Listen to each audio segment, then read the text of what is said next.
경매는 시세의 반값에도 부동산을 산다고요? 물론입니다. 충분히 가능합니다.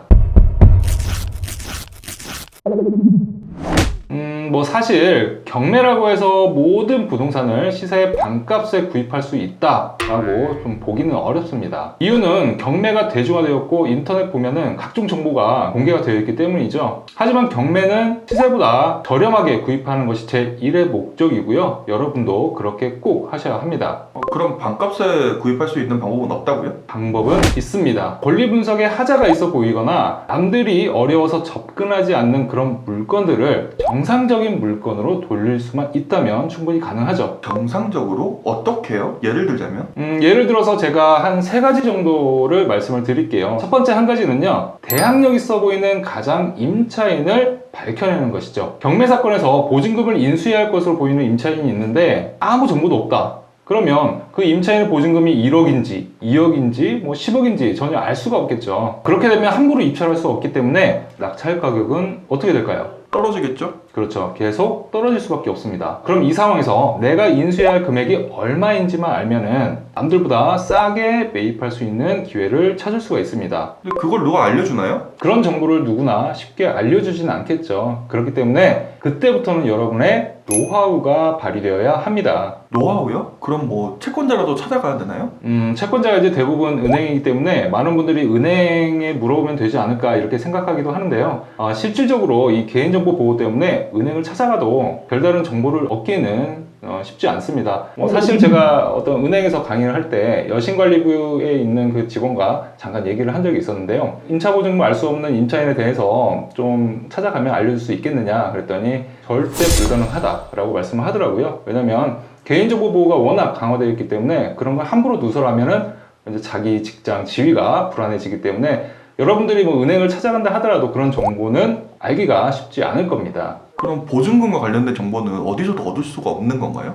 사실 핵심 키를 가지고 있는 것은 임차인이죠. 따라서 임차인에 대해서 정보를 알아와야 하는 건데요. 임차인을 설득하고 정보를 얻는 그런 방법에 대해서는 다음 컨텐츠에서 설명드리도록 하겠습니다. 그럼 두 번째는요? 자, 두 번째는 이제 법정지상권 관련된 권리 분석인데요. 토지 위에 건물이 있는데 건물은 매각에서 제외가 되고 토지만 경매로 진행하는 경우를 얘기합니다. 자, 이런 경우에 우리가 토지를 마음대로 활용할 수 없기 때문에 아무래도 낙찰가는 떨어질 수밖에 없겠죠. 그렇다면 우리가 건물을 철거할 수 있는지 혹은 건물을 다시 내가 싸게 매입할 수 있는지에 대한 분석이 이루어진다면 높은 수익을 얻을 수도 있겠습니다. 자, 마지막으로 지분만 경매로 나오는 경우가 있는데요. 아무래도 정상적인 물건보다는 경쟁률이 떨어지기 때문에 좀 더 낮은 가격으로 낙찰을 받을 수 있는 기회가 있습니다. 이렇듯 복잡한 권리 분석을 우리가 해결만 할 수 있다면 충분히 반값에도 부동산을 매입할 수 있는 기회가 있습니다. 이런 권리 분석 방법은 제가 따로 컨텐츠를 만들어서 설명드리도록 하겠습니다. 그럼 특수관리 분석 능력만 있으면 대박도 낼 수 있다? 대박이라는 표현이 맞는지는 모르지만 상대적으로 높은 수익을 얻을 수 있는 것은 사실이죠. 하지만 누구나 할 수 있다면 일반 경매 물건과 무슨 차이가 있겠습니까? 리스크가 있는 만큼 확실한 법적 근거와 판례 등에 대한 공부가 밑바탕 되어야 하겠습니다. 학원이라도 다녀야 되는 건가요?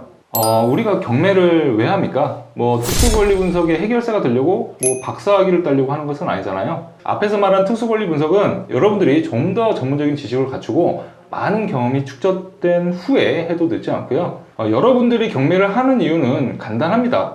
상식을 넓히고 돈을 벌기 위한 것이죠. 공동투자 이런 방식도 있던데 자금이 부족하거나 그 리스크를 분산시키기 위해서 공동투자를 하는 것도 나쁘지는 않습니다. 하지만 공동투자를 해서 끝이 좋은 경우는 그렇게 많이 보지는 못했거든요. 옛말에 타공이 많으면 배가 산으로 간다라는 그런 얘기도 있죠. 각자 의견과 계획도 다르고요. 여유 있는 사람도 있고 그렇지 않은 사람도 있기 때문에 시간이 갈수록 의견 조율하기가 쉽지가 않거든요. 특히나 이 특수물건 같은 경우는 그 해결 과정이 굉장히 길기 때문에 결국에는 서로 지치게 되는 그런 구조라고 볼 수가 있죠. 여러분들이 공동투자를 생각하고 계신다면 좀 더 신중한 접근이 필요해 보입니다. 책에서 보니까 부동산을 보는 두 가지 눈이 중요하다고 하던데 어떤 눈이죠?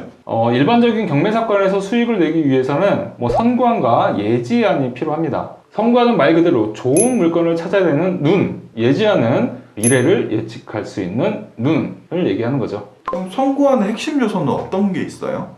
경매에서 좋은 물건을 가려내기 위해서는 첫 번째로 민법적인 권리 분석이 요구됩니다. 즉 권리상의 말소되는 권리와 인수되는 권리를 일단 가려낼 줄 알아야겠죠. 두 번째는 바로 공법적 권리 분석인데요. 위반 건축물의 이행 강제금이나 건축 허가권의 승계가 가능한지도 여러분들이 판단할 수 있어야겠죠. 세 번째는 바로 물리적 하자 여부를 여러분들이 찾을 수 있어야 하는데요. 건물 내부에 어떤 문제가 있는지 없는지도 여러분들께서 밝혀낼 수 있어야 하겠습니다. 그럼 성구안을 기르려면 어떻게 해야 되는 거죠? 요즘에 코로나 사태 때문에 사회적 거리두기 많이들 동참하고 계시죠.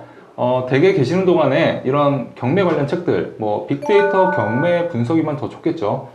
자, 이런 도서들을 다시 한번 펼쳐보시고요. 경매에 관한 정보를 머릿속에 정리한다는 생각으로 시간 투자하시기를 추천드립니다. 그럼 두 번째 말씀하신 예지안의 핵심 요소는 어떤 것들이 있는 거죠? 첫 번째는 부동산 가격이 오를 것인지 혹은 떨어질 것인지를 여러분들이 직접 판단하셔야 하고요. 두 번째는 내가 기대한 수익률을 얻을 수 있을 것인지를 판단하셔야겠죠. 그걸 어떻게 예측할 수 있죠?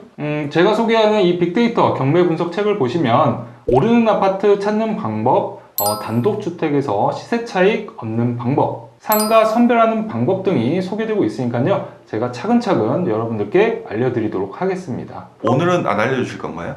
자, 여기까지 우리가 이제 총론을 했고요. 다음 시간부터 좀 더 구체적이고 세부적인 실전 투자 팁을 소개해 드리도록 하겠습니다.